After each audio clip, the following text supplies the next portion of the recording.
انتخاب لباس مکتبی شینموزه تحت همین عنوان در ناحیه وسه در مرکز تجارتی و خدمترسانی سلطان کبیر یارمارک فروش لباس‌های مکتبی دایر گردید.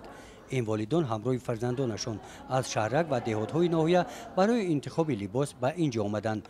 لباس‌ها هم دخترانه و هم برای پسران در رفع گذاشته شدند. والدان برای کودکان لباس موافق را جدا کرده می‌گیرند. با مقصد تامین نمودن مؤسسات تعلیمی با لباس یگانه مکتبی امروز از حساب والدین با همراه فرزندانشان در کارخانه دوزندگی سلطان کبیر واقع در ناحیه وسه جایگیر است. یارمارک فروش محصولات یعنی لباس مکتبی صورت گرفته. در یارمارک زیاده از 500 نفر والدین با همراه فرزندانشان اشتراک نموده ایستادند.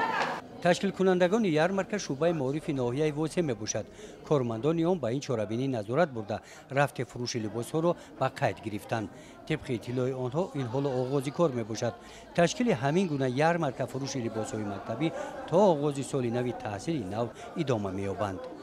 گزارش خوجا نظریف خدای نظر ظهورف از ناحیه وسه برای برنامه اطلاعاتی نوید.